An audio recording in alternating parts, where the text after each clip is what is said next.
Okay, cool. Well, I want to get started in the interest of time. Um, I know we have a bunch of questions already, prepared ahead of time because people were submitting some questions. But we're primarily going to talk about the NFL draft today, the one that just happened last week, and years past, how they differ, how the process behind photographing them have changed, and etc. So the main question of today, and I think we're going to cover a bunch here just by this first question, is how is the process of photographing this year's draft different than drafts in years past? And so in this slide deck I have here, I have some photos from these three guys. And to answer that question first, I want to throw it to Ben. I know he has some photos from years past, so I want to talk about that a bit and how the process has kind of changed with, remote work, and last year was very different than this year, etc. So let's talk about Yeah, this first, Ben. yeah, absolutely. So this photo was taken in Nashville. Lots of people. Logan was there. He can contest to this. That crowd went from the stage about 5 blocks down Broadway, which is the main street in Nashville. It was a pretty amazing sight. And I think this year in Cleveland was the first time we've been something close to this. Obviously, last year there was nothing in person. We didn't take a single photograph of anything really. It was all screenshots. So going from this to nothing to where we ended up in Cleveland was pretty nice. Right. Yeah, if you look Awesome. all the way in the back where the purple is on that image, like there's just fans for blocks. Like it Hmm. was Oh yeah. stacked. It was pretty Way crazy. back to those lights, way in the background back there. And I think you can see like how this year you would see the fans were kind of spread out. There wasn't tons of them. And this picture, it was tight. And I was working through all those little channels and it was just bumping, bumping, bumping, trying to move. So it was pretty crazy. It almost seems like some otherworldly thing to be in a crowd like that at this point. I'm sure eventually we'll get back to some sort of similar crowd, but it seems crazy. What about these, Ben? Same year, right? Same event. Yes, this is in the green room in Nashville. You can see the picture of Kyler Murray, a very, very, very, very crowded green room. Lots of people, lots of cameramen, ESPN, NFL Network, lots of family and friends. This year was very different for the green room. There was only 5 people allowed in the green room from a video and photo standpoint. I was the only photographer. Then we had NFL Films, ESPN, ABC, and NFL Network. So not very many people. There, it was very scaled back. Each family was kind of put into a pod with high walls, a TV, some couches, and then all the cameramen and myself had to shoot through plexiglass. So that was a bit different, trying to deal with reflections, and angles and things like that. So definitely a little bit different to work in. Was definitely a cleaner environment, very safe. So that was great. I was really impressed with the way the NFL handled that. So this was 2019, correct? 2019, yeah. Yeah, and so how many photographers and creatives are allowed typically in a year when there's no issues? There Like was for this, like probably there was probably a good 50 people for between the networks. mhm. Between you had guys pulling cables, you had camera operators. You have to remember too, there's ESPN and NFL Network and ABC. So 3 networks, all with their own cameramen, all with their own sound people, with their own cable people, producers, things like that. Wow, yeah. So very different this year. Very different. Very Um, different. so for this year, what I have next is some photos from each of you, how you covered this year. I know this year's process was pretty different. I know you were each like all over the map doing different, covering different pieces of the draft. So I wanted to jump into some of Todd's work. Todd, can you explain what you worked on for this year's draft? I know you kind of went pre-draft and worked on some awesome portraits here. So can you describe your process a little bit? Sure. So every year at the NFL Combine, we set up a studio in Indianapolis, and us, the NFL Network, and NFL properties and photo, and then ESPN has a separate room. And basically we get roughly 15 to 20 players every day that come through during the combine. So part of their schedule during their time in Indianapolis is to have 15, 20 minutes with each network. And I get each player for 3 minutes. So we basically do a white setup and another setup that we've done every year, but we do that in 4 days at Indianapolis. This year, what we did was we were podded as a group. So myself and my assistant, who's a very good friend of mine, Paul Morris, we were in a car by ourselves, and then NFL Network had a group of production that traveled by bus, and we started in Santa Ana, and we photographed a group of players in Santa Ana, and then we drove to Phoenix, and then we drove from Phoenix to Dallas, and then we drove from Dallas to Pensacola. And each day we'd have a setup day and then a shoot day, but we had to basically set up a white studio, and then what we also had set up were 2 aluminum panels to create kind of a shiny background to give us another texture for social content and also for the content that was produced for both the NFL channels as well as the teams and such. So we produced content that was used by everyone to build their collateral for when the players get drafted. So what we would normally do in 4 days, we did in 14 days. Wow. And we were tested every day. The players were only allowed in the space for 15 minutes, which meant that I get them for more than the normal 3 minutes. But basically, I do 1.5 to 2 minutes on white and 1.5 to 2 minutes on the other surface. So in that 3 minutes, I have to kind of get to know these players and get them to respond and do what we want. And we get some static, like, serious poses, and then the players are allowed to have a little bit of fun. There's always music playing. This year we were basically letting them dial in and have their pregame kind of mode. They could put their music on, and so we went to their music and we created the content as such. I love that. So this is a time frame before the draft began. How like you said it was almost like a road trip for you before the draft began, correct? It was completely a road trip. It was amazing. I mean, normally during COVID, I would have, normally I have an assistant that comes with me down to Indianapolis, or 2 assistants, and we're working on pumping things out. But I had 1 assistant with me, and he's one of my best friends. He's a former White House photographer, so he wouldn't normally be available, but he was with me, and we had basically an amazing road trip for 14 days. Beef jerky stops on my birthday. We, had a nice dinner for my birthday. But it was a great trip. But it was every, 4 days of very hard work and 4 days of setup, and to be able to set things up identically, it takes a little bit of logistics, and just to make sure everything's measured out, and the rooms weren't always the same, and we're kind of jockeying for space with the NFL group. So they have 3 setups that they're working with, and we're working in tandem. The one thing is that normally during the combine there are 3 players that are in rotation in the room. So I have a player, network has a player, and then social has a player.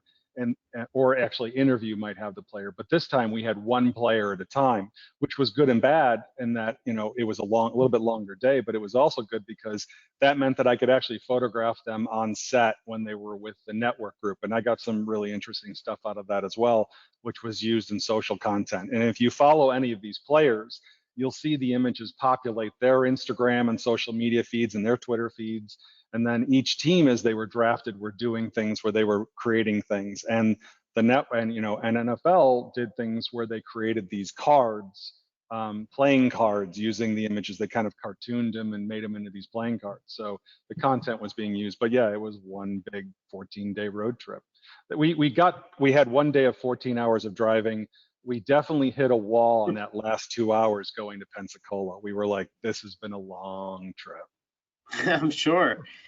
So you mentioned the trading cards. We have images of those, which are so cool. I wonder if you can talk about that a little bit. I know you're probably not as all in on the process that goes into like making these cards, but what is it like for you to have your portraits turned into these cards? Like, has this been something you've done before? Can you talk about this process a little bit? Because this is super cool. I'd be, as a photographer, I'd be super jazzed to see like my portraits turn into like these awesome trading cards.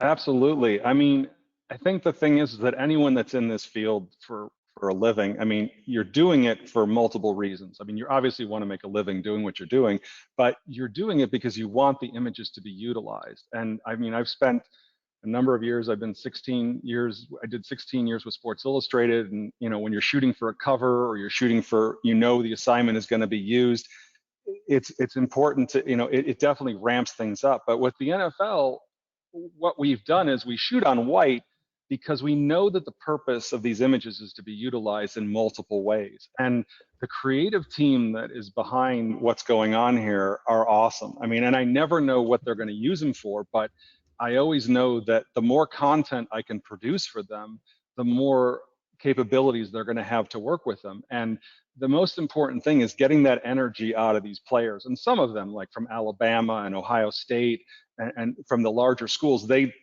done this. They walk in and they know how to have a good time. But there are some players that are just not. I mean, an offensive lineman doesn't spend a lot of time being asked to be photographed. So within that minute and a half, I have to get this person revved up and get them to give me gestures and give me energy that we want to kind of get those moments to be used. But basically, it's to try and produce content that the NFL team can use and utilize to create these things, and to see them put into this play and to have them picked up by Panini is fantastic. It's a great thing. But I'm just happy that I'm given the chance to do it, and it's really been an amazing experience. I mean, it was one of those things. It's like it's going to be a long trip, and I mean, fortunately, I was able to open up the schedule for 14 days because normally, like I said, it's a 5-day, 6-day event down in Indianapolis, and it falls in a period of time when there isn't a lot going on. Sure. Yeah. It sounds a lot different than your typical process. And Ben, I want to talk about that too. I have more photos from this year, and maybe you could speak about what it was like this year versus maybe the photos we shared, in the beginning from Nashville 2019. Yeah, so I included the photo of Trey Lance here on the left. You can see some of the reflection like in his suit and stuff, but we're still able to capture moments, and it's a life-changing moment, and still to be in the room, was very, very good for us. We were very excited to get that access, and it wasn't easy, and there was a lot of, just safety protocols in place, and I thought we did a really good job, and we're able to still make some nice images, through glass, And yeah, I wouldn't have been able to tell if this photo on the left that you're through yeah, it's not bad, here. it's working through what you have, Right. and that's what a lot of times, we're tasked with. Like Todd, he's tasked with, traveling the country to shoot, 31 players. That's the kind of stuff, we don't always know, until we get somewhere how it's going to be, and there's a lot of ups and downs and, just different things that we work through on a daily basis. Sure. I think I have more from this year too. Tell me about these performances and covering that. So the last couple of years, starting in Nashville, the NFL has really started pushing nightly concerts. So this year we had Kings of Leon, we had Black Pumas, and we ended the draft with Machine Gun Kelly, and they were all great performances. So it's fun to, from my standpoint, to be able to, shoot something else once in a while, and shoot some music and stuff. That's one of the things I love shooting, and have a pretty big background in music photography, from earlier in my career. So it's always a fun thing to do. That's awesome. I am a huge fan of Kings of Leon and Black Pumas, who are, I guess, fairly new in my eyes. They played at the Grammys recently. They're coming up, but that's really exciting.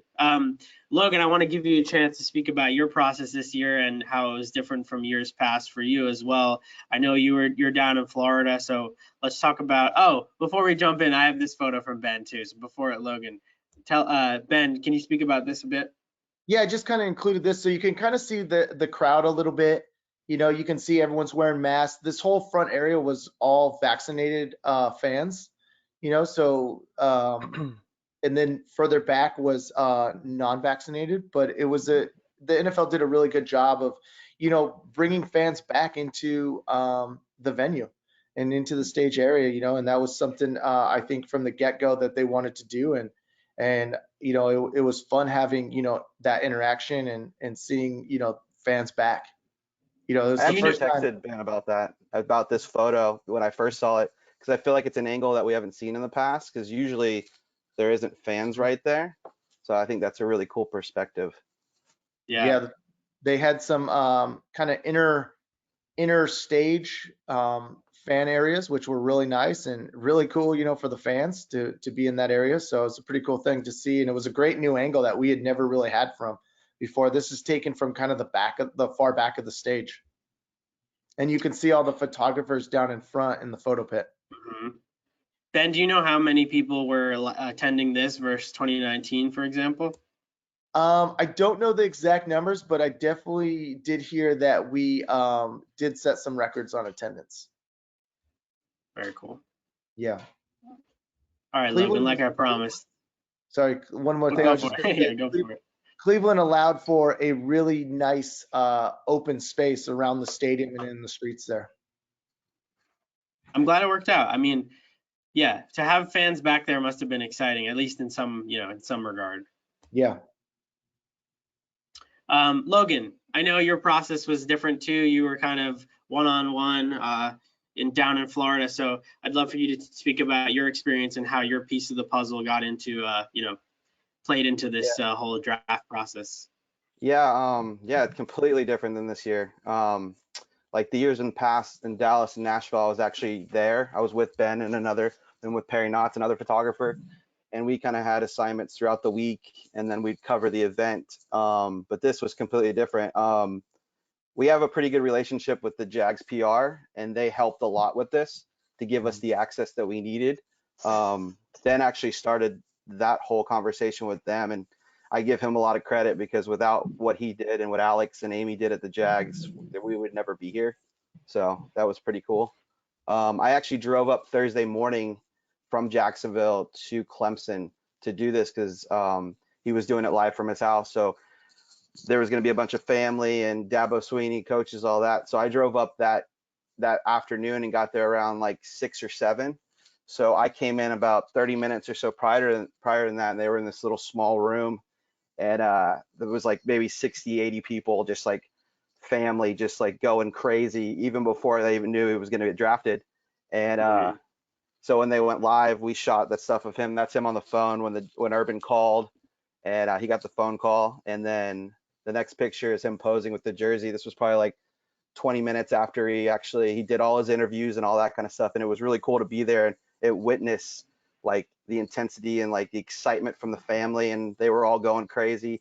He was genuinely excited to get that phone call and like make his dream happen. So that was really cool to be a part of that, and it was kind of a historic moment for that franchise. So it was cool to capture. And your dream. Of course, yeah. Evan, yeah. Excited to cover a quarterback.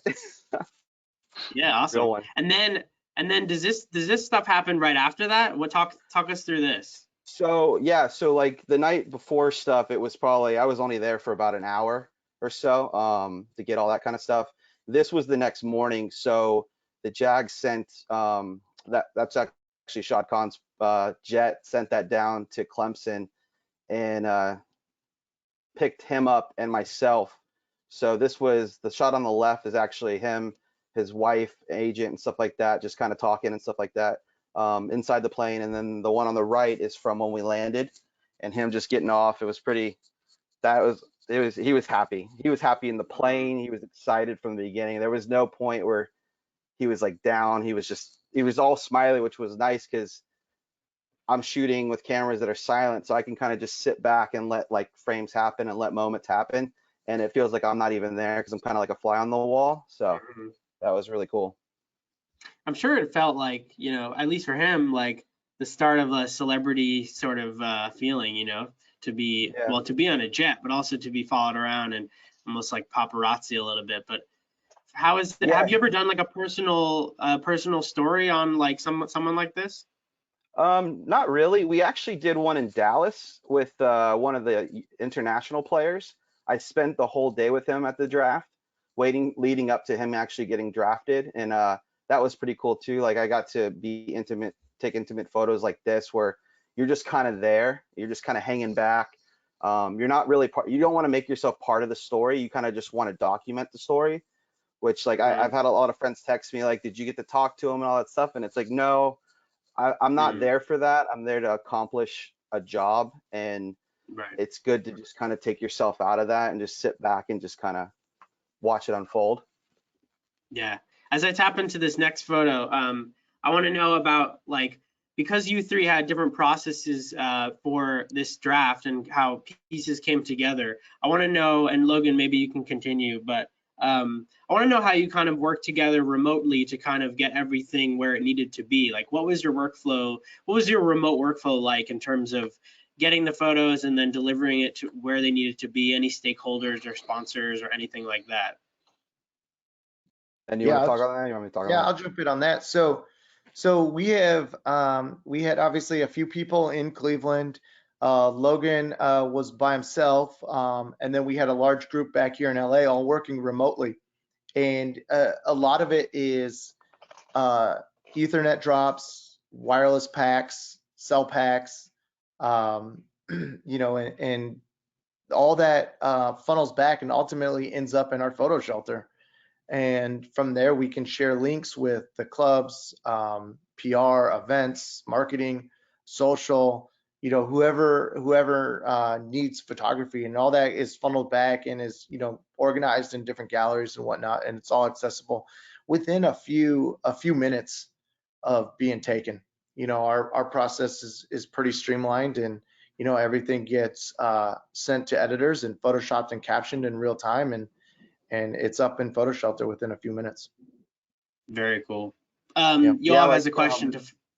Yeah. Go ahead, Logan. I was just going to follow up about the cell packs and wireless packs, but yeah, I was actually going to touch on that. On the night before, that's what we used to send out those images. I was constantly on the phone or in a Slack channel with Ryan Kang and Alex Kane too, and just talking to them about what images we were getting. Our packs and we were kind of in the middle of nowhere, Clemson, like out in the woods, so a lot of things kind of went down. So we tried to get them out as fast as possible, but it was pretty crazy. Just trying to like talk to the desk, shoot the pictures, get them out, but we got them out pretty quickly. It was probably about 5 minutes after he got drafted, they went out, which was pretty good for where we were at. These packs that we have, these packs that we have, which Richard Maxon has created, have been a game changer for us throughout the season. I mean, basically, we used to have to be running in and out of the press workrooms when big plays happen, but now we have these packs tethered to our cameras, and we just basically press send from the camera, and it's sent to the system that goes in and then gets fed into PhotoShelter, and it's been completely awesome. I mean, I was doing a lot of transmitting straight from the camera to the cell phone and then doing FTP, but to have these packs where all you have to do is press the button that you're happy with the image, it's so relieving in that respect. I mean, we have just, I mean, it's allowed us to send from, I mean, I think we were sending about 25 to 30, maybe 40 photos from a game, but now we're able to send 100 to 200 images per game, and it allows the editors to have more choices and have more options, and it's just been unbelievable for us. Yeah, we used them throughout the season, and I mean, I remember in New Orleans, like I shot a touchdown and sent it within 10, 15 seconds, and the desk already had that touchdown, so they could work on it for everything that we do, like NFL.com, social got it quickly, and it really took a lot of pressure off of you, because in the past we'd have to run in, download, and send, make selects and send. I can be literally sitting there just on the back, just sending away, which was really nice. And not miss a play. Yeah. I was able to send 2,500 images through the pack from the Super Bowl. Wow. Wirelessly, all within seconds. And he's that good to have 2,500 to send. That's the thing. Yeah. So all those are great shots. All those are like shots you're proud of and that can be used, or just like a bunch that people sift. If you've never seen Ben's take, it's basically everything's perfectly cropped, perfect focus. He has a do not crop on his it's a rule that the desk has. I mean, Yeah. he'll even send it to you 16:9 if that's how he wants it to be used. But 2500, perfect, ready to go. If he could put a caption in it, he would. I mean, are they all I mean, winners? he does have a caption, and I've seen it. I have used one of his cameras. There's a caption in Do there. not crop. Yeah.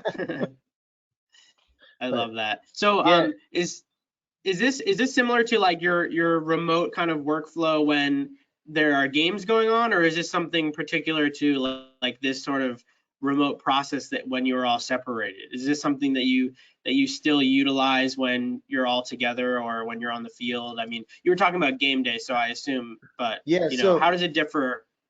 So the wireless packs is something as soon as we found out that we were not going to be on the field, we quickly looked for alternatives on how to speed up, a process, because a lot of teams shut down their photo workrooms or moved them up into concourse levels.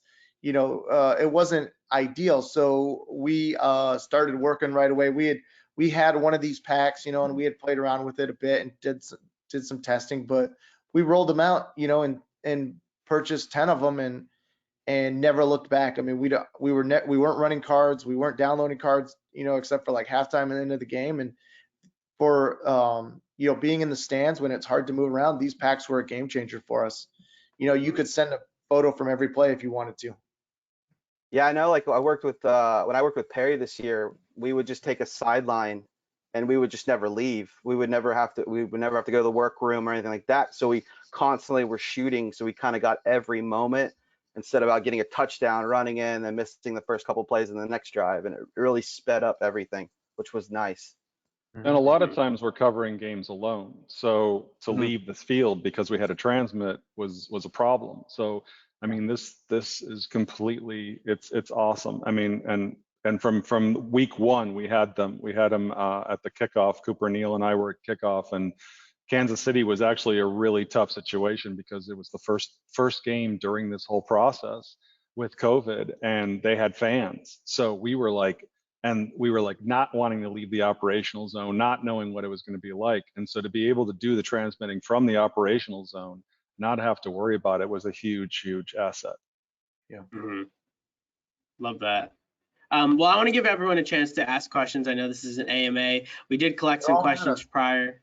Yeah. So I would love anyone who is in our live chat and Slack, definitely feel free to drop your questions. If you're not in Slack, you could use the QR code here or type in the link and join us to ask your questions. As we do collect more questions, I do have a few that I've already gathered from social. So I'd love to start with this. And you kind of spoke on this a bit, Logan, when you said, it was a view you haven't really seen before, but I'd love to talk about how y'all continue to find new photos and keep it from becoming formulaic when you're, covering game after game. And so what's your approach there? Logan, you can start. Yeah, this year is definitely a lot different. It felt like in the beginning of the season, a lot of your images look the same. You're at a higher level. I mean, everything's super clean, but in the past, we've had the chance to like move around a field, be lower, get the bigger perspective, get up close with a player. Touchdowns are a lot different. So this one was definitely difficult to try to be creative with. I would try to go up even higher or try to get as low as possible. Certain stadiums you could get lower to the field. So I would try to keep moving and trying to just use different lenses. I would go from a 600 to a 400, 770 to 200. It was kind of just trying to constantly try to be different because there was less photographers, so there was a lot more space to kind of move around. So it was just kind of moving up and down and just constantly moving to try to just make a different angle. Yeah, Anyone and else? the Trevor stuff was just we've never really in the past got that access, so that was just crazy to just see it unfold because it was just different. Like a lot of people don't get Yeah. to go on the jet or be in the house when he gets drafted, so it was a cool perspective for fans to see and how like that all unfolded. Definitely. I was gonna ask Ben or Todd. I know you've been working. Logan, how many years have you been working for the NFL? I've been with I think 2016. 2016. NFC Championship game 2016. I was a photo editor for Ben for that game. So Oh, very since cool. then, yep. I was gonna say, but Ben and Todd, with a few more years in the books, like how do you handle like coming up with new ideas and new visuals so things don't get old? Well, this is year 35 covering football for me. I don't know when I started working for Ben, but I would say it's been, Ben, I don't know how many years it's been, but it's been a while. I mean, we met at Combine when he started covering We that. met in I've been doing that 2007 for at the Combine. 2007. January Yeah. 2008. So, but I mean, finding something different, a lot of it comes from, access obviously is different. I mean, we've recently been able to, we were given vests that allow us to be on the field before the game and kind of get closer to the players. But it's just a lot of times the game will provide you different imagery. And sometimes familiarity with how you cover it will give you the opportunity to get different things. With portraits, my rule is always light a little bit looser on these things and allow the player to have a little more room to roam. And it gives you a chance to see what their personality is. I mean, you have things, you tend to know that once you've done, like Ben said about shooting the concert footage, is that familiarity with covering something allows for you to be creative within that, because when you know how to get something, you know how to get a specific shot, you get what you know, and then you can work on trying to do something a little different. And I think that's the biggest thing, is it's like when back in the day when I shot film, it was always that 37th frame. If you loaded your camera right, you'd have that extra frame that was yours, and so you're always looking for that 37th frame, that extra piece of creativity that you can try and get something a little different. And that comes from having covered these things on a regular basis and, changing your angles, changing your levels. And it was true what Logan said, is that with the being forced into the stands, we had to do things differently, because when you wanted to shoot things from a ground level, you were being blocked by the people that would normally not block you. So NFL, the network, NFL Films, people with the yard markers and everything, they were in our way. And in the winter, the heating from the seats was horrible. So you had to come up a little bit more and try and get things a little bit different. And that's just what it's always about, is just trying to find something different to do that. But familiarity will definitely allow you to do creativity. Mm-hmm. And I think the ability to adapt, to the changes, we quickly had to find new angles and relearn how to shoot football, because it wasn't the same as shooting on the field and you're running up and down the field. You can't run through, stands very easily, with a bunch of cameras hanging off of you, like you couldn't move on the sidelines. So you had to plan accordingly, and you had to adapt to, to what you had to work with. And some stadiums were easier to do that than others. Mm-hmm. Love that. We have some other questions here. I wanted to talk gear briefly, because people were really interested in those cell packs. So two gear questions here. Are you using Wi-Fi or cellular-based cell packs? And have you guys gone mirrorless yet? I'll touch on the packs. Sure. The packs are made here in LA by a photographer whose name is Richard Maxson. They run on cell and Wi-Fi.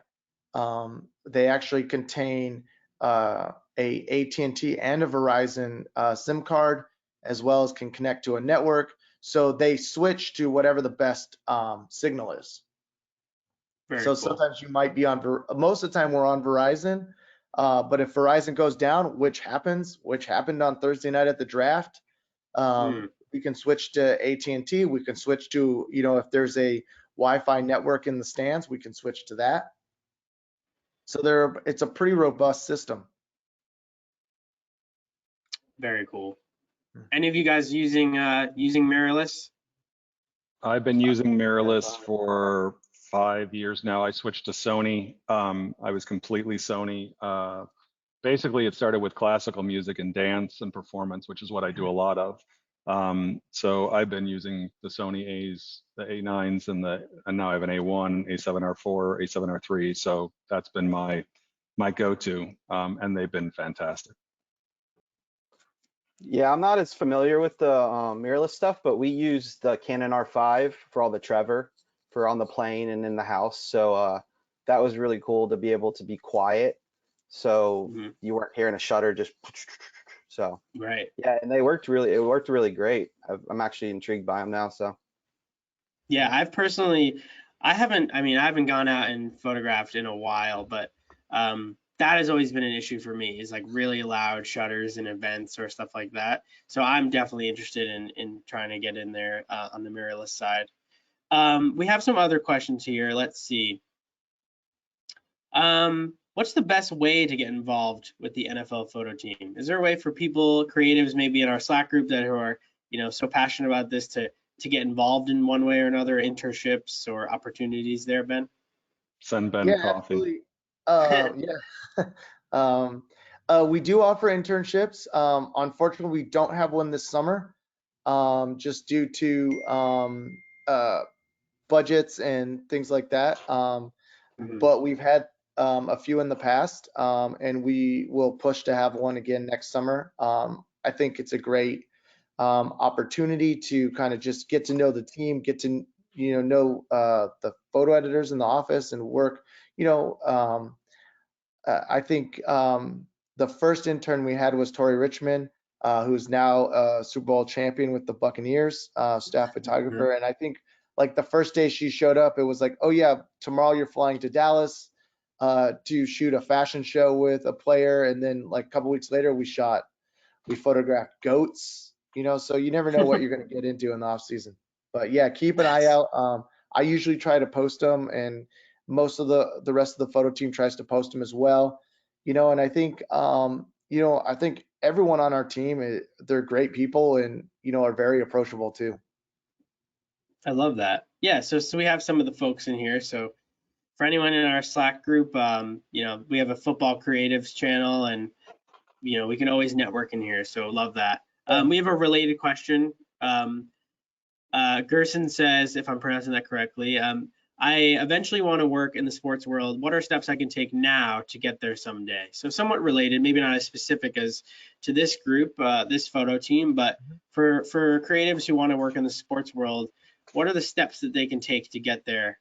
And maybe Todd, but let's start with you. I would say the unfortunate thing that I tell a lot of people is that being that I'm the older of the three of us, that my path is a little different. I mean, I started working when I was in college. I started working with United Press International. And I mean, I shot alongside John Beaver, who was working for Sports Illustrated, and that's how I learned. And I basically just, I mean, I did a lot of, phone calls and text. I mean, not text, phone calls and letters to try and get into places. But the channel where I was going, it was manual focus and film. So the pool was a little bit different. But I mean, the same principles still apply. It's just I think that there's a lot more competition. And that is you have to persevere. You have to find the places you think that are going to be places you'd want to work.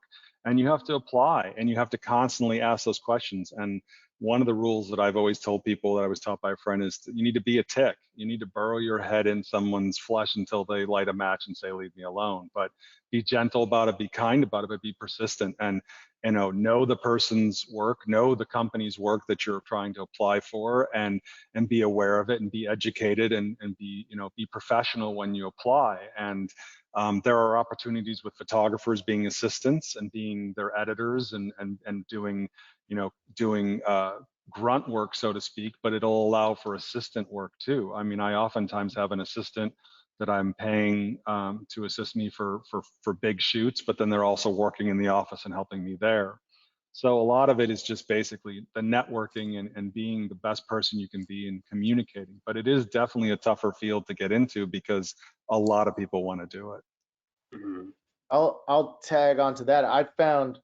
We found Logan through our photographer Perry Knotts, because we needed a photo editor for a game in Carolina, and Logan came along, did a great job, did way more than we even asked of him, and left a good impression. And then 6 months later, I needed a photographer in Florida and called him up. He went and shot something, got rave reviews, and 2 months later he was shooting games for us.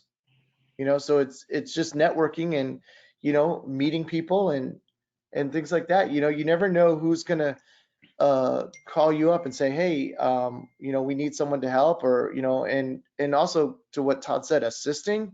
Like I assisted for Sports Illustrated, and I learned, you can't pay for that kind of training, to be able to assist with, someone like a John McDonough or Peter Reed Miller, people like that. Those guys were, the best of the best, and to be able to assist, and do things like that is, the knowledge is just, you can't pay for that.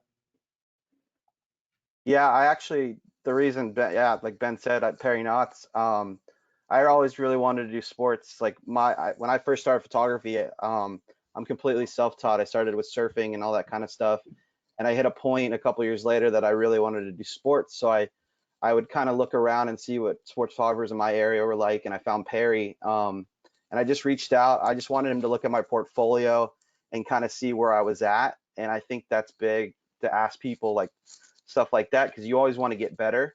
So I remember I met with him and showed him some pictures, and I was like, are these good? Like, what should I change? What should I do differently? And that was a big thing. And then like knowing people like that, connecting, I got the opportunity with Ben. And I always tell people, I was like, Ben gave me a chance, and I just kind of never messed up. I was on time. I was respectful to the client and people that were there. I turned in my images on time. It's just some of those things are big, and it just Yeah, kept leading and leading. every opportunity is an interview. It's just that simple. I mean, you meet people on the field, you meet people everywhere. And the funny thing is that now with social media, people and society, everything is very relaxed. And you'll get like these messages, these direct messages like, hey, I love your work. I want to be a photographer. What do I need to do? And it's like, hey, that's not going to cover it. It's like, and Right. it's like, you need to remember that because you have that direct feed into the person's connection, isn't an opportunity to be real casual. It's an opportunity to say respectfully, this is what I want to do. And I mean, and know also that you're not the only person asking that question. So what's going to set you apart and make you more, make them more enticed to respond to you? And having a good portfolio and also knowing about their work is important too. I mean, people, that communication is really key. And I think the one thing that's interesting about social media in today's society and phones and everything is that people forgot how to talk to people and how to be in front of people and to say things that, and to be proper in that respect. And that's really important. Mm-hmm. Yeah, I think it's big too. Like, I feel like you should try to find somebody's email before sending a direct message, because I get a lot of people sending these direct messages and they're a fan of the team and they want to shoot pictures and stuff like that, or they'll send their website and there's no football on it, and it's just like, I don't know what you want me to. I feel like you should try to put together a good portfolio, or at least a portfolio on a sport that you want to do, and find that person's contact and actually either call them, because I did a lot of cold calls, I sent a lot of emails when I first started, and sometimes you don't hear back, sometimes you do. I feel like that way is a lot better. I don't mind the direct message, and I think the thing is that it's fine. I mean, it's just that whatever contact you're going to use, it needs to be done the same way as it would be for a letter or a phone call. And I think the other thing Yeah, I is feel like that you should. Yeah, you should yeah, be able to write complete sentences and kind of just Spelling. not sending like a yo. yeah, I want to exactly. shoot. Yo, man, I think you're Yeah, dope. I'm like, that's not going to do anything for me. Sorry, but. And we'll see. I mean, a good editor, someone that knows images, will see your capabilities within whatever you give. So people contact me a lot about portraits and lighting and things like that. And it's, you can see if they can see lighting. You can see if they're able to understand it and work with them. But it takes time. But it also takes persistence, and it also just takes you being aggressive on your own stuff and be creative on your own way. And if there's a local football team you can photograph, if there's a high school that you can work with, or a small college you can work with, because you're not going to be shooting for the NFL right away. That's few and far between. I mean, it's really lucky if that ever happens. You're going to be shooting, you're going to work your way up just like any athlete would. You've got to start small and work your way up. And pro football is very fast, and it's a lot different to cover. Yeah, I think you can make the same images at a high school game that you can in the NFL. Like anything like that. I mean, if you make good photos, people are going to want to work with you. It doesn't matter if it's college football, NFL, high school, pee wee. Editors can tell if you're making good images. So I wouldn't try to like you have to shoot NFL to try to shoot sports and football like that. Like I would start slow. I would do if you know a high school around you need some pictures, I'd reach out, drop an email, send a call. Um, Maybe your brother plays football, go shoot him, sister, anything like that. So Mhm. And tell the story too. It's not all about what's on the yeah. field. We are told to tell the story all the time. I mean, we get to the game during normal times, we get to the game 3 hours before and we get people getting out, and it's all about the beginning to the end of when the field is touched to when the field is left. And so it's all about, I mean, and that's exactly what you saw in Logan's work and you see in our team coverage in the same respect. If you look at the feed on NFL Focus from both the draft and from games and things like that, we work to tell the story, and as a team or as an individual, and you're always part of that team, whether it's yourself or whether it's with the group, and you stay and you do what you're supposed to do as part of that team, and you tell that complete story. Yeah, I do a lot of research before a game. I try to find storylines, what players have done what in the last couple of weeks. I even try to look at pictures of them without their helmets because if they're in pregame, you want to know who the bigger guys are. Like No some numbers. people don't realize that. So I think do a lot of research beforehand. It's about being prepared. Yeah, This is just all know really great advice. Yeah, go for it, Ben. I was just gonna say, know the teams too that are playing, know the players, if you have an idea of, the kind of game they run and stuff, that all helps, in trying to kind of predict, where something's gonna happen. Like Logan will be behind the line of scrimmage a lot, getting sacks next season like crazy. It'll just be a lot of Trevor, getting hit, and he'll have a lot of Trevor getting hit. So I've like learned to stay downfield with Patrick Mahomes or Lamar Jackson because Lamar could just break a run and you don't want to be behind on that. So Mhm. yeah. And also just know, like Tom Brady, for example, comes out and screams every game. Like, know where that's gonna happen. Mhm. Yeah. There a lot of the players do the same thing over and over. Like Edelman would always go out super early and do his own workout by himself. So you knew you could get really clean images of him catching the ball, him listening to music. Patrick Mahomes, he'll always come out and throw a deep pass. So you want to look for that kind of stuff. Brady always did a scream. So you kind of just always wanted to get in that end zone and wait for him to do his scream. Like we would even learn what time he'd come out. He'd always come out like the 55 mark before the game. So it's just, They're very just routine. kind of learning it. Yeah, they're very Players are routine. very routine. everything is relationships and understanding, and it's like the same thing as what we were talking about, just meeting people and building those relationships. I mean, the relationships that you've built throughout the time that you've been doing whatever you're doing is what's most important, and having the relationship with the team, having a relationship even with the players. It's like when we're photographing these at the combine, or when I was doing them this season, during this season for the before the draft, I was talking to these players and saying, we're going to be out on that field. You'll see these black vests, and we'll have numbers, and we'll come up to you. And it's like, and you're just slowly starting to build that relationship, because that will give you they'll have a different respect. I mean, TJ Watt and he knows me and sees me and reacts, and I get great images whenever I'm photographing Pittsburgh. And it's like that kind of situation happens because he went to Wisconsin and I photographed him, when they were going into the Big Ten championship, and we've met ever since. And I've done portraits of him from the Big Ten championship to the combine, and then I did something for the Players Tribune. And it's like you build that relationship and you start to get to know people, and you look at that access. Access comes to you. You're given that access, but the relationships are even more important.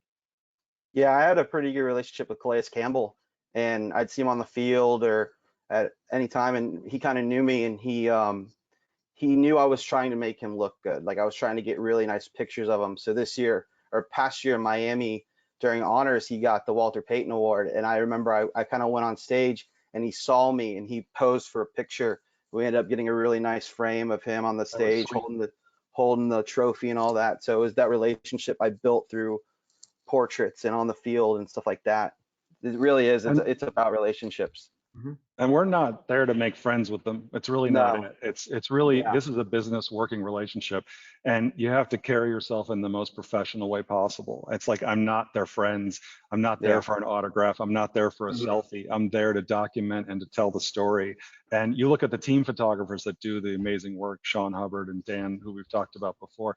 It's like they have these relationships with the teams, that they have this access. And that's, you know, and you look, Logan gives credit to Ben and to Amy and everything, but it's Logan that lives in Duval, and they know him and they trust him, and they're able to say, this is a guy that we can embed with, you know, Trevor as he travels. And that's critical. I mean, that's one of the most important things, is that once you can establish a good working relationship, you can do so much more. It's just that mutual respect with them, a player. It's just, like you said, we're not trying to be friends with them. We're trying to do a job and make images, but just to have the respect of the player, and they somewhat kind of know you, it helps. It helps. Like, I know, yeah, you said Sean and Dan, Kyle and Tori at the Bucks. Like, I've seen it with their players. Like, they trust them to make really good images, and it helps. I have a somewhat related question in terms of like photographer player relationship. And before we wrap up, I'll ask these two questions, and then maybe we'll end on a fun one.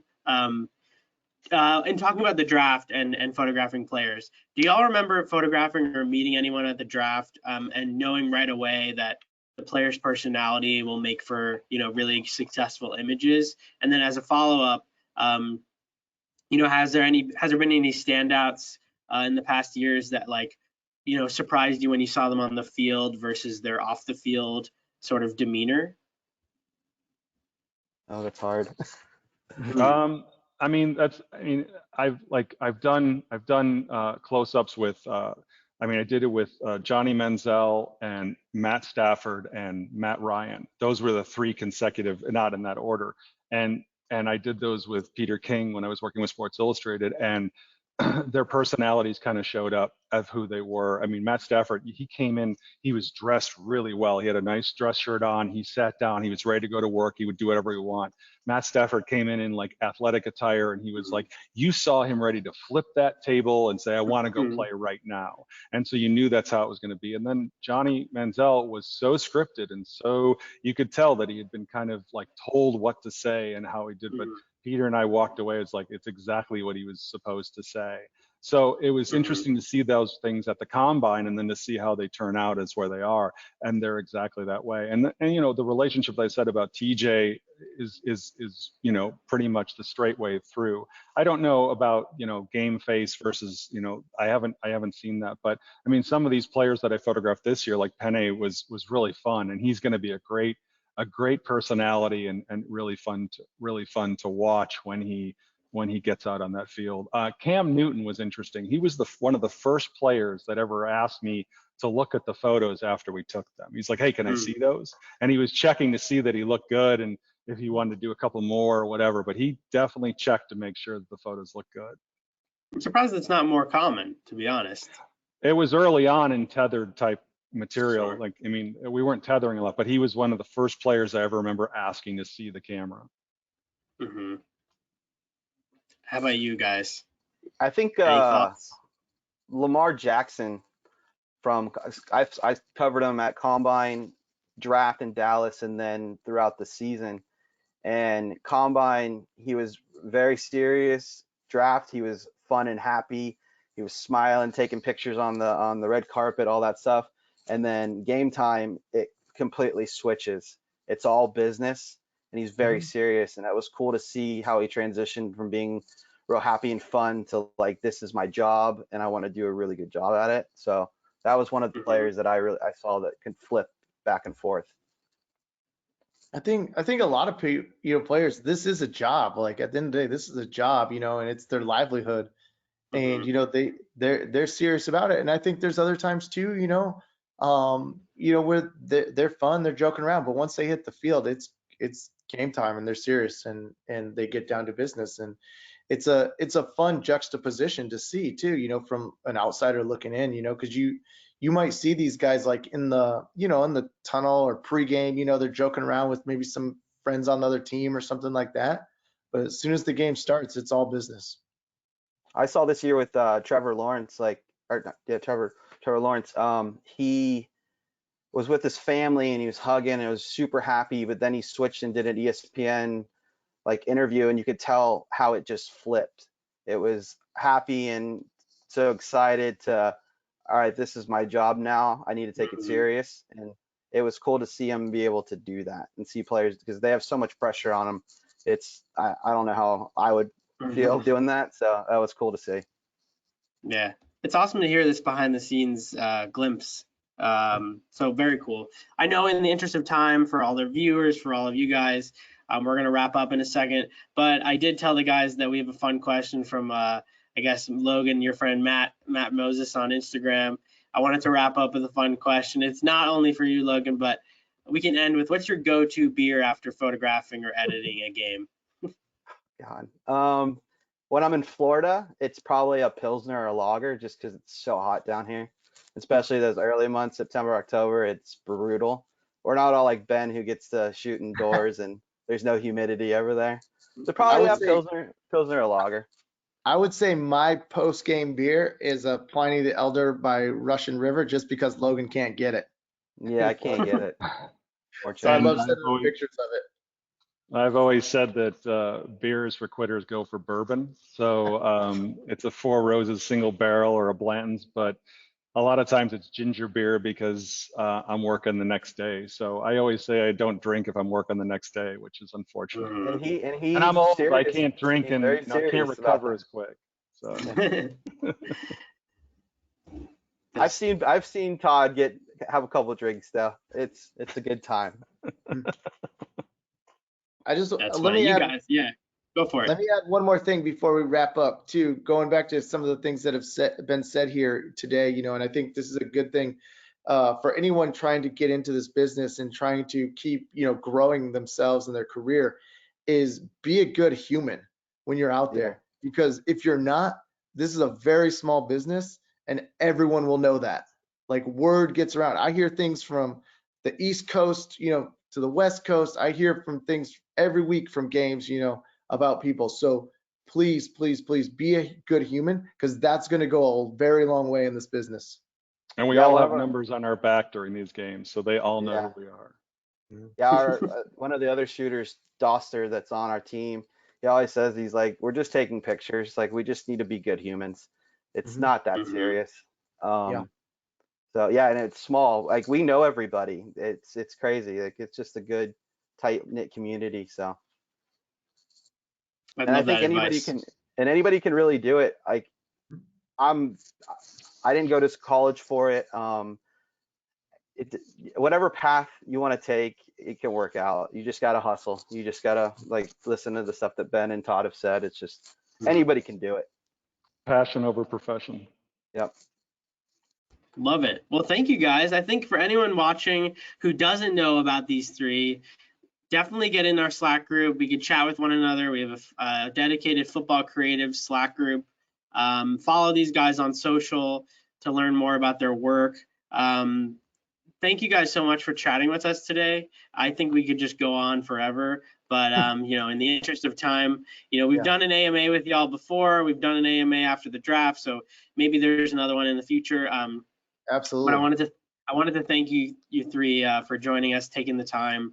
And, you know, let's stay active in the Slack group. If there are any questions following this, definitely post them in our live chat or in the Football Creatives channel. And we'll definitely, you know, stay connected there. Thanks a lot for having me. Yeah, thanks for having us. Guys.